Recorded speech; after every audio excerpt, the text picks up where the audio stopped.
Jean-Baptiste, Joseph, Marie-Jeanne, est-ce que tu t'es déjà demandé pourquoi autant de noms de famille martiniquais ressemblent à des prénoms? Derrière ces noms se cache une page assez méconnue de l'histoire des Antilles, la Grande Nomination. Pour ce deuxième épisode des Rendez-vous du Mémorial, j'ai échangé au téléphone avec Alex Bourdon, le président honoraire de l'Association martiniquaise de recherche sur l'histoire des familles. Alors je te partage notre échange juste ici. Est-ce que vous pouvez nous expliquer ce que c'est la Grande Nomination? La Grande Nomination a consisté à attribuer des noms de famille à des personnes qui n'en étaient pas pourvues parce que c'était considéré pendant la période de l'esclavage comme des biens meubles. En 1848, c'est l'abolition et c'est l'acquisition de la citoyenneté. Donc il faut attribuer un nom de famille à des personnes qui jusqu'à présent n'avaient que sobriquet ou un prénom. Comment ces noms étaient-ils choisis concrètement? Comment le processus de nomination s'est déroulé? Les officiers d'état civil partaient avec les registres, qu'on appelle registres d'inégalité, passaient d'habitation en habitation et ils attribuaient des noms en fonction de leur culture, de leur lecture, de leur imaginaire. Il y a eu des emprunts à la botanique, à la géographie, à l'histoire, à la littérature classique, à la Bible,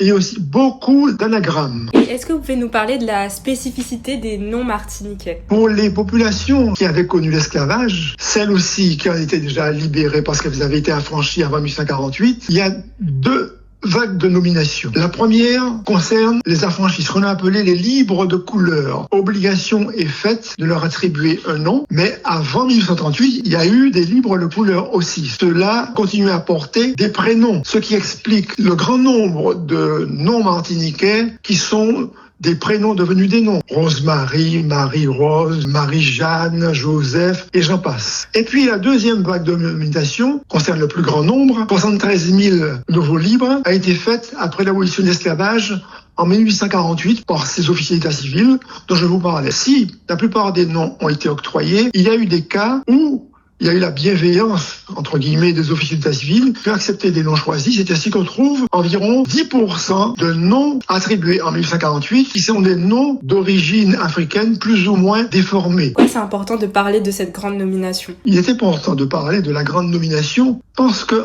en Martinique, pendant très longtemps, on a été dans le déni. L'esclavage, on n'en parlait pas. On nous avait convaincus que ça n'avait pas existé et que nous n'avions pas de racines. On disait, quand j'étais gosse, nègre, c'est titillerie sans famille. Lorsque la quête identitaire commença à se faire jour en Martinique, dans les années 1990, on a eu de cesse de retrouver l'ancêtre premier et montrer que, effectivement, nous avions aussi des racines. Quel rôle un lieu comme le futur mémorial peut-il jouer dans la transmission de cette histoire? Le futur mémorial du Trocadéro a une grande valeur symbolique. C'est la reconnaissance en l'État qui a contribué à la mise en esclavage des populations captives dans l'Afrique, dans les colonies, des personnes qui étaient dénuées d'humanité, c'est la reconnaissance de leur humanité. C'est très bien pour les descendants qui vont découvrir ainsi leurs ancêtres premiers et se les approprier. Et puis en plus, ce mémorial permettra d'insérer dans l'histoire de la France cette patte d'histoire